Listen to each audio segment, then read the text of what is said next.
उधर का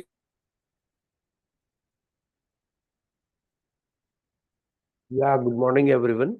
So yesterday we saw a good correction in Indian market. Uh, Even US market also saw some decline. All the three indices saw correction, though Dow is consistently declining since last 9 days. But yesterday even the S&P and Nasdaq also saw decline. But today morning, if we see the futures of the US market are positive, and even the Asian markets are indicating a positive trend. In commodity, if we see oil is down by around $0.5, whereas iron ore and steel are down by around 1% and 0.5% respectively, whereas aluminum and copper are more of stable. So overall indications from the market is that uh, the market is today after sharp corrections yesterday may see some consolidation in today's trade.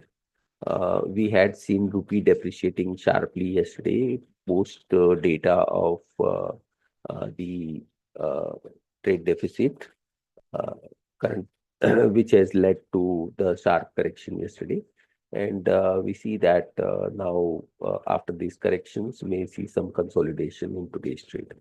Now, I'll request technical team to take up from here. Yes, thank you. So good morning, all of you. Today, the market is likely to open on a negative note, and we're likely to witness some sort of a selling pressure during a day.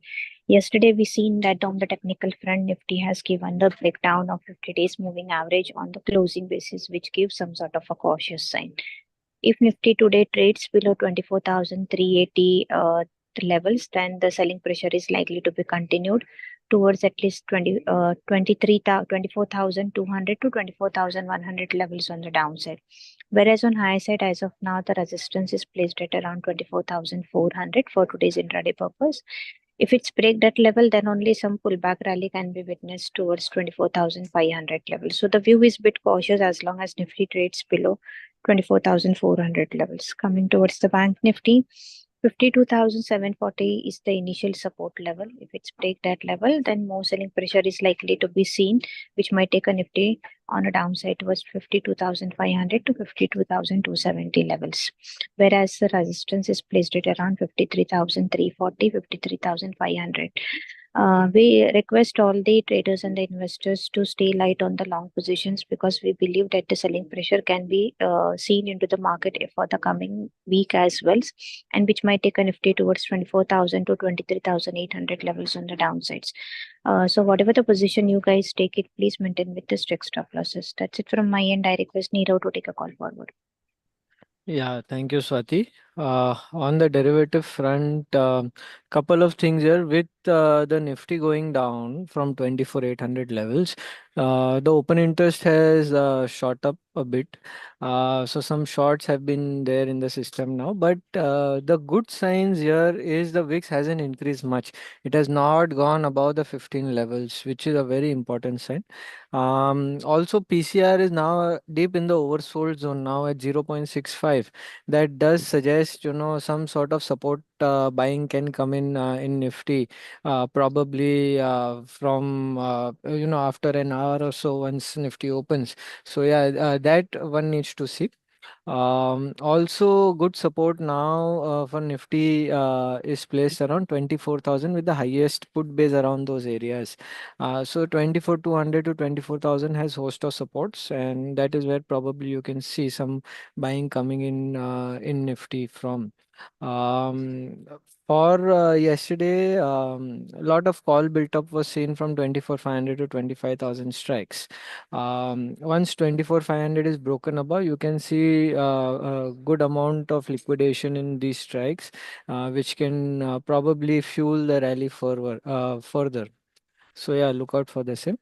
Um, from the stock specific front, banking has been doing very well.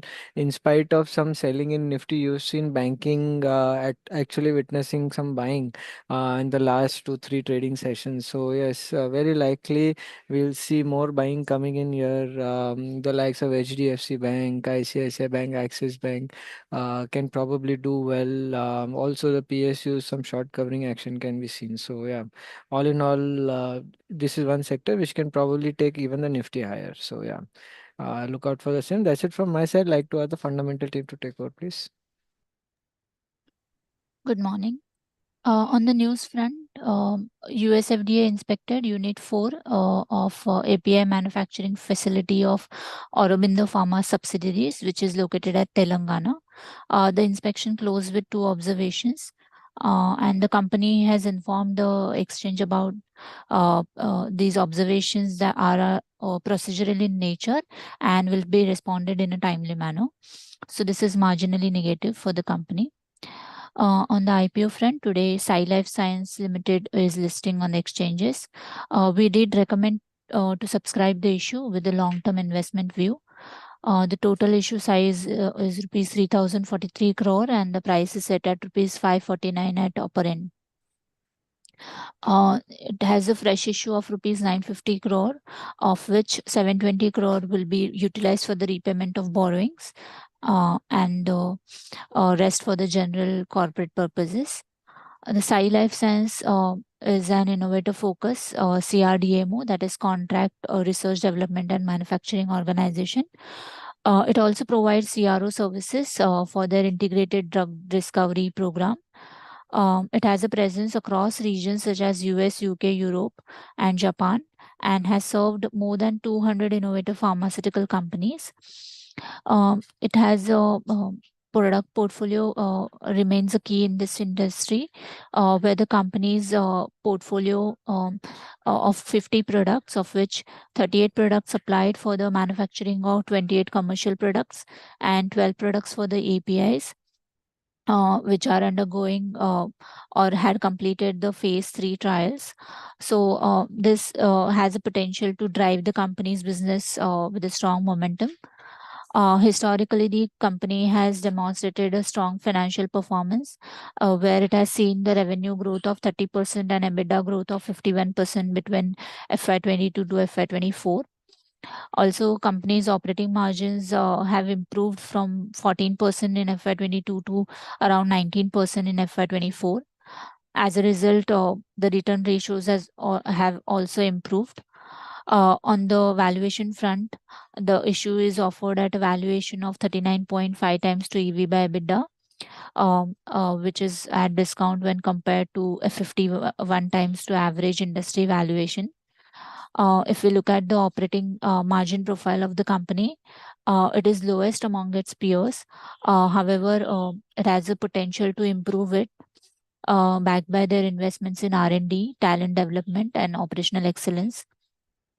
Further, debt repayment worth rupees 720 crore will add to their bottom line. The stock is expected to list at a premium in the range of 10 to 15%. And as suggested earlier, we recommend to hold the position with a long-term investment view. Thank you.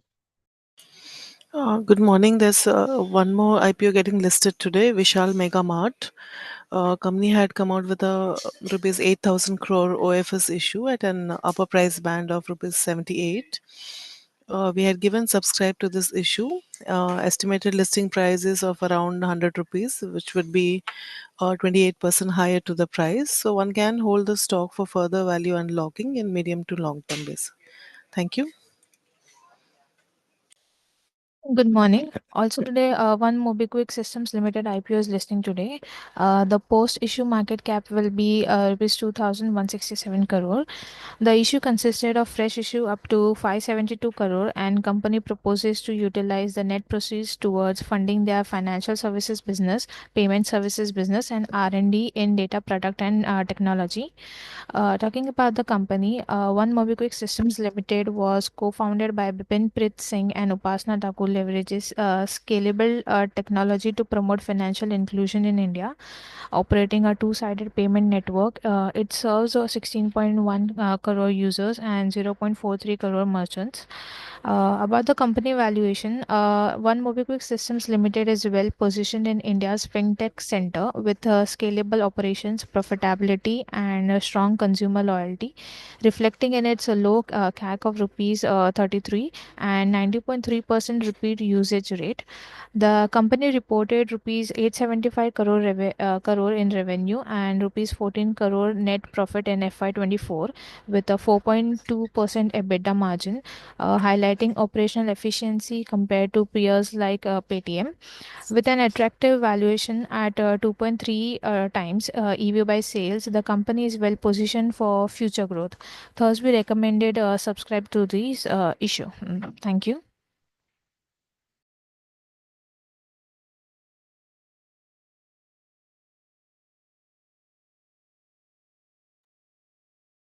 Yeah, the Mint has reported that ExxonMobil sale, which is being talked, they had narrowed down to three bidder, Pidilite Industries, JSW Paints Limited, and Indigo Paints Limited.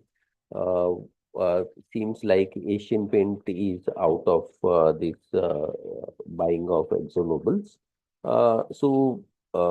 There is already fight between Grasim and other player is going on, and that has made the paint market very competitive. And we are saying that incumbent players are seeing their volume pressures because of this. With the acquisition, if suppose new player or any of these player like Pidilite is not in the paint market, and if they come up, and GSW, which is not listed, and but a new player, if they take up the company, then the pressure, the competition within the market can further increase.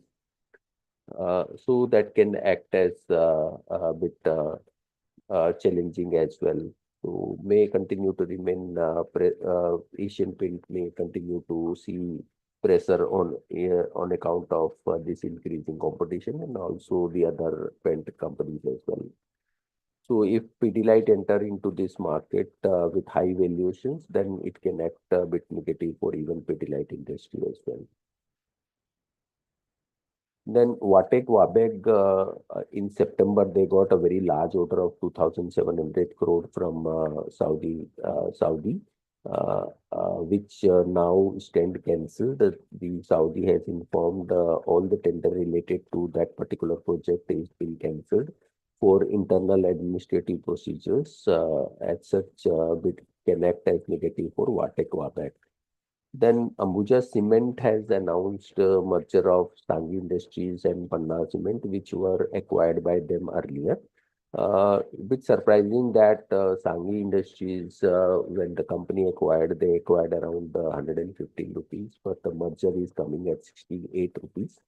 So that looks a bit negative for Sanghi Industry, and Sanghi Industry current prices also at 77. So that will see a negative reaction in today's trade. For Ambuja Cement, it's more of a consolidation of business, though they will get some negative from the lower price merger for the Sanghi. But overall, with the consolidation of the business, can act positive for Ambuja Cement. Then one more thing is that Kirloskar Ferrous had said that they had started lifting iron ore from their mine after the government of Karnataka has given them clearance, forest clearance. That's why the production has started. So that can act positive for Kirloskar Ferrous as well. So that's all from us, and I'll request commodity team to take up from here. Yes, sir. Thank you very much. Good morning, everyone. So in today's session, gold prices are likely to witness a pullback till 77, 300, 400 levels on upside. As long as prices are holding on 76, 600, one can initiate a buy for a pullback and maintain a stop loss of 76, 450. Also, after the market, we are having FOMC meetings. That could be important trigger, and it could be gap up, gap down opening tomorrow. So watch out for that. Silver, we are expecting prices to test 91,500 on upside. So as long as it is holding on 90,500, one can initiate a buy with a stop loss of 89,800. And whereas crude oil, we are expecting major. Uh, uh, we are expecting a broad range from 6050 to 5900. So one can initiate a buy around 5930 with a stop loss of 5870. On upside again, 6050 is important resistance area. So if it crosses and closes about 6050, we expect fresh buying in crude oil. Whereas natural gas prices have already opened gap up, and one should wait for a dip. One should buy around 280 with a stop loss of 270. It was consolidating from 260 to 280, but since on opening it has breached 280, we recommend to buy on dips. And prices are expected to test 295, 300 on upside. Whereas in metals, prices can correct further. Prices can test 802, 800 levels on downside. So any pullback till 808, 810, one can sell with a stop loss of 814. And in zinc, we are expecting prices to correct and test 280 on downside. So any pullback till 284, one can initiate a sell with a stop loss of 286. That's it from us. Thank you very much.